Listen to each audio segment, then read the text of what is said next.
Late at night, Sarah awoke to a strange sound, soft, dragging footsteps coming from the attic.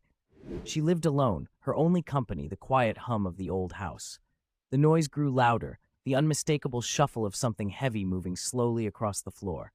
Heart racing, she grabbed a flashlight and crept up the stairs. The attic door was ajar, a sliver of darkness beyond.